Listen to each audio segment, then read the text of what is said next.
चलो तो class 10 subject mathematics doctor मनोहर से प्रश्नावली 3G का क्वेश्चन नंबर 20, ठीक है ना, जिसको मैंने दिए हुए प्रश्न के हिसाब से मैंने आकृति सिर्फ बना लिया है समझने और समझाने के लिए, ठीक है ना। इतना लंबा क्वेश्चन है उसको हम लिखेंगे नहीं। क्या कहा गया है, एक आयत है जिसकी लंबाई और चौड़ाई में कुछ परिवर्तन किए जाते हैं। तो आपको मालूम है अगर हम किसी आयत के लंबाई और चौड़ाई में परिवर्तन करेंगे, मतलब घटाएंगे या बढ़ाएंगे, तो उसके क्षेत्रफल भी क्या होते हैं, बदल जाते हैं, ठीक है ना। क्या होते हैं, बदल जाते हैं। तो बदलने के बाद उसने पूछा है कि आयत की विमाएँ क्या होंगी, मतलब उसकी लंबाई क्या होगी और उसकी चौड़ाई क्या होगी।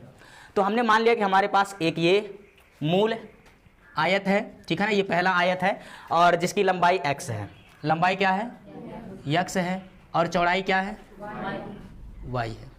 लंबाई x और चौड़ाई क्या है, y है, ठीक है ना। अब दूसरे शर्त में कहा गया, अगले शर्त में कहा गया है जब हम आयत की लंबाई को 5 इकाई कम करते हैं और चौड़ाई को 3 इकाई बढ़ाते हैं। कम करना मतलब घटा देंगे, ठीक है, और बढ़ाना या वृद्धि करना मतलब उसमें जोड़ देंगे।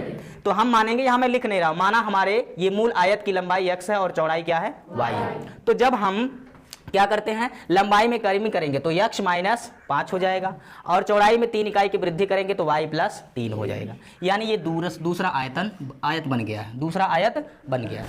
अब फिर क्या कह रहा है कि लंबाई में 3 इकाई और चौड़ाई में 2 इकाई की वृद्धि करते हैं। तो जो लंबाई x था अगर हम उसमें 3 इकाई की वृद्धि कर दें यानी +3 और चौड़ाई में 2 इकाई की वृद्धि कर दें यानी +2, तो भी क्षेत्रफल में परिवर्तन होता है। देखो पहले शर्त में उसने कहा कि जब लंबाई को 5 इकाई कम कर दिया और चौड़ाई को 3 इकाई बढ़ा दिया तो क्षेत्रफल में कितना कमी आ गया, क्षेत्रफल 9 वर्ग इकाई कम हो गया। कितना, 9 वर्ग इकाई कम हुआ है। 9 वर्ग इकाई क्या हुआ है, यानी पहले से अब जो क्षेत्रफल प्राप्त हुआ वो क्या है, कम है, यानी कि ये वाला क्या है, कम है। तो जब इसमें से पहले वाले में से दूसरे वाले को हम माइनस करेंगे तो कितना आएगा, 9 वर्ग इकाई या 9 वर्ग मीटर जो भी दिया है। समझ में आया, ठीक है। तो अगर हम लोग लंबाई को बढ़ाते हैं 3 इकाई और चौड़ाई को बढ़ाते हैं 2 इकाई तो क्षेत्रफल भी बढ़ जाएगा। कितना बढ़ जाएगा, 67, कितना, 67 वर्ग इकाई। यानी ये जो तीसरा वाला आयत बनेगा इसका क्षेत्रफल ज़्यादा है, 67 ज़्यादा है पहले वाले से। यानी कि अगर ये ज़्यादा है तो इसमें से इसके क्षेत्रफल को अगर घटाओगे तो कितना आएगा, 67। ये जो मैंने डायरेक्शन दिया इसको ध्यान में रखिएगा, इसमें से ये ज़्यादा है, इसमें से इसके क्षेत्रफल को घटाएंगे तो 9 वर्ग इकाई आएगा। इसका क्षेत्रफल ज़्यादा है, अगर इसमें से हम इसको घटाएंगे तो 67 वर्ग इकाई आएगा। समझ में आया? अब देखो प्रथम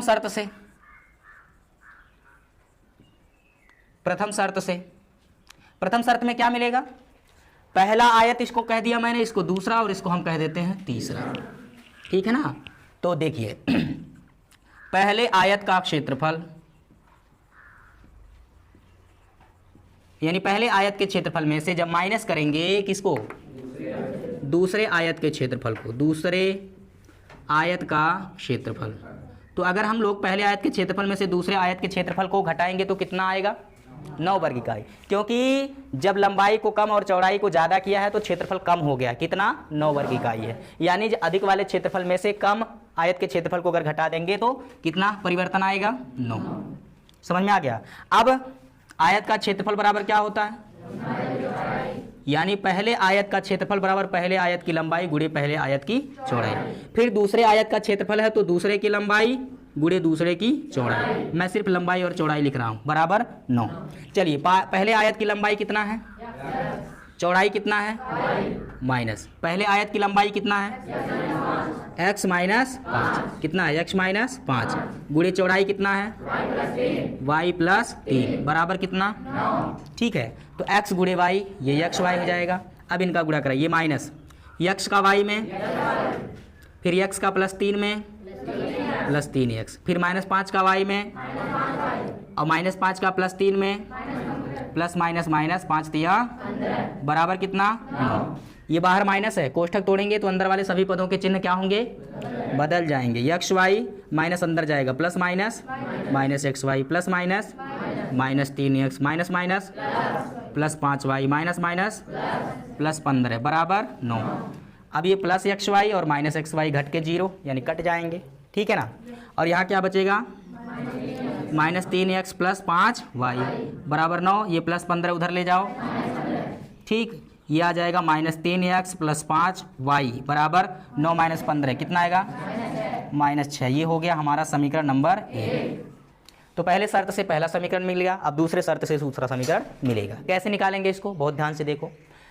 जब लंबाई में 3 इकाई और चौड़ाई में 2 इकाई की वृद्धि किया गया है तो जो आयत जो बना है उस आयत का क्षेत्रफल पहले वाले आयत के क्षेत्रफल से कितना ज़्यादा है 67, यानी ये क्षेत्रफल ज़्यादा है ये वाला कम है। तो अगर ज़्यादा में से कम वाले को घटाएंगे तो कितना मिलेगा, ठीक है। तो यहीं पर मैं लिख देता हूँ दूसरे शर्त से, दिख रहा है सबको, दूसरे शर्त से क्या, ये तीसरा वाला आयत मैंने कह दिया है, ठीक है ना। तो क्या लिखेंगे, तीसरे आयत का क्षेत्रफल माइनस, समझ में आ रहा है ये तरीका, ठीक है ना। तीसरे आयत का क्षेत्रफल माइनस पहले आयत का क्षेत्रफल, पहले आयत का क्षेत्रफल कितना आएगा बाबू, बराबर कितना आएगा, तीसरे आयत का क्षेत्रफल पहले वाले से कितना ज़्यादा है 67, तो ये हो जाएगा 67, ठीक है ना। तीसरे आयत का क्षेत्रफल वही लंबाई गुणे चौड़ाई, आयत का क्षेत्रफल बराबर क्या होगा, लंबाई गुणे, और पहले आयत का क्षेत्रफल बराबर पहले की लंबाई गुणे पहले की बराबर कितना 67। चलो रख लो, यहाँ लंबाई गुणे चौड़ाई, ये लंबाई किसका है, तीसरे की लंबाई, उल्टा सीधा मत रख देना वरना फिर सब मामला हो जाएगा गड़बड़, ठीक है। तीसरे आयत का क्षेत्रफल तो तीसरे की लंबाई, तीसरे की लंबाई कितना है, यहीं से मैं लिखता हूँ, एक लाइन और लिख दें, ये लंबाई हो जाएगा x + 3 और तीसरे की चौड़ाई y + 2, ये 2 है, y + 2 माइनस पहले की लंबाई कितना है x, पहले की चौड़ाई बराबर कितना है 67, ठीक है ना बाबू।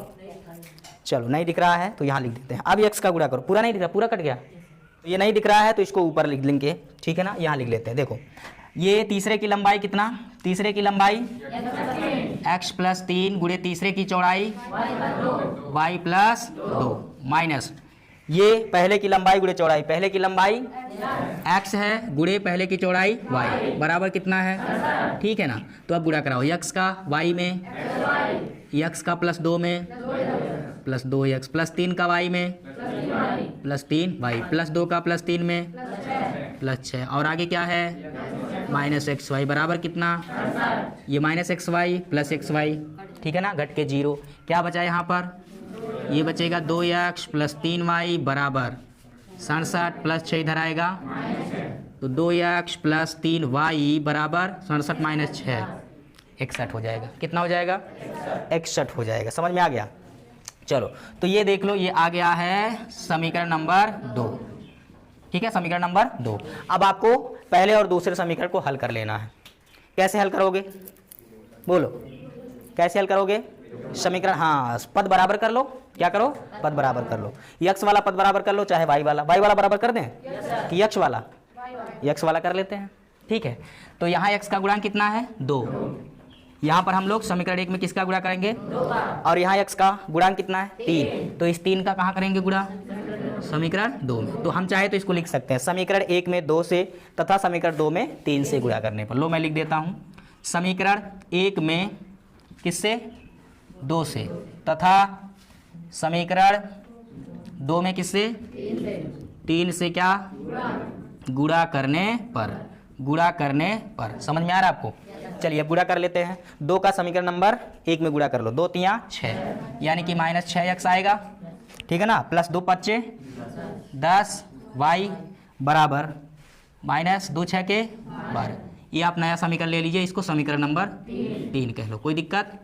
चलिए समीकरण 2 में 3 से गुणा कर लेते हैं, 3 का 2 में 3 दूना +6x और +3 तिरैया 9y बराबर 3 का 61 में गुणा, 3 1 कम 3 3 6 के 18, समीकरण नंबर 4। देखो x वाला पद बराबर हो गया कि नहीं हो गया, ये -6x + 6x। अब दोनों अलग अलग चिन्ह हैं तो जोड़ने पे क्या होंगे, घट के 0 यानी कट जाएंगे, यानी कि हम यहाँ पर क्या करेंगे, समीकरण 3 में क्या करेंगे, हाँ समीकरण 3 + 4 से, यानी समीकरण 3 में 4 को क्या कर लेंगे, जोड़ेंगे। जैसे ही जोड़ेंगे, जोड़ने पे चिन्ह बदलता नहीं है, -6x + 6x हो जाएगा 0 और 10y + 9y कितना आ जाएगा 19y। इन्हें क्या करेंगे, ये प्लस 183 - 12 घट जाएगा ना, अलग अलग चिन्ह है, तो 3 में से 2 जाएगा, 1 बचेगा, 8 में से 1 जाएगा, 7 बचेगा और यहाँ 1 171 y बराबर 19 को पक्षांतर करो, 169 के बटा 171 के बटा 19 19 9 कितना आएगा 9 आएगा। कितना आएगा? y बराबर कितना आ गया? 9 आ गया। ठीक है ना। तो y का ये जो मान हम लोग निकाले हैं इसको हम समीकरण 1 में चाहे 2 में ले जा करके क्या करेंगे? रख देंगे। चलो समीकरण 2 में रख दें, किसी में भी रख दीजिए। समीकरण 1 2 3 4 सब अपने ही समीकरण है, कोई दिक्कत वाली बात है नहीं। समीकरण 2 में y बराबर कितना? 9 प्रतिस्थापित करने पर या रखने पर। समझ में आ रहा है? कोई दिक्कत? चलो समीकरण 2 यहाँ पर है, ये 2x प्लस 3y, 3 गुणे y का मान 9 बराबर कितना? 61। तो 2x बराबर 61, ये कितना होगा? 9 तियाँ 27 प्लस 27 उधर ले जाओ। ठीक है, यानी कि अब यहाँ पर आ जाएगा ये 61 माइनस 27 कितना आ जाएगा? बोलो। 11 माइनस 7 4 हो जाएगा और 5 माइनस 2 34 हो जाएगा। समझ में आया? और ये 2 गुणा में पक्षांतर कर दो, बटे में 2 आ जाएगा, इधर बचेगा सिर्फ x आ जाएगा। कितना? 34 में 2 से भाग देंगे 17। कितना आ गया? x क्या माने थे आप लोग? आयत की लंबाई। क्या माने थे? मैंने लिखा नहीं है, लेकिन x क्या है हमारा? आयत की लंबाई। x बराबर कितना? 34। क्या मीटर में दिया है ये सारी बातें? क्या है? अच्छा सॉरी, ठीक है। ये आ रहा है x बराबर कितना? 17। मीटर में, सेंटीमीटर में, वर्ग इकाई, वैसे यूनिट चल रहा है तो ये इकाई आ जाएगा। कितना आ जाएगा? इकाई। इकाई मतलब अब ये मीटर में होता तो मीटर में, फिट में होता तो फिट में, जो भी होता, जो भी उसकी राशियां थी, मात्रक थी। ठीक है ना। आयत की लंबाई आ गया कितना? 17। और आयत की चौड़ाई कितना आएगा? आयत की चौड़ाई जो कि y माने हैं, y बराबर कितना आ गया?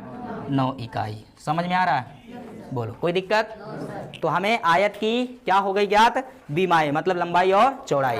अब अगर इससे कहा होता कि आयत का क्षेत्रफल निकालो तो क्या करते हैं? इनका गुणा कर लेंगे। अगर आपसे पूछ लिया जाए उस आयत का क्षेत्रफल भी बताओ, तो आयत का क्षेत्रफल कैसे निकालेंगे? बराबर लंबाई गुणे चौड़ाई। समझ में आ रहा है? लंबाई कितना है? 17। ठीक है ना। और चौड़ाई कितना है? 17 नामा 153। 17 नामा, तो आयत का क्षेत्रफल कितना आ गया? 17 नामा 153 क्या? वर्ग इकाई। अगर लंबाइयाँ चौड़ाइयाँ इकाई में दिया है तो इसके क्षेत्रफल का मात्रक वर्ग इकाई होगा। मीटर में दिया होता तो वर्ग मीटर, सेंटीमीटर होगा तो वर्ग सेंटीमीटर। ठीक है ना। फिट में होता तो वर्ग फिट। चलो नोट करो फटाफट।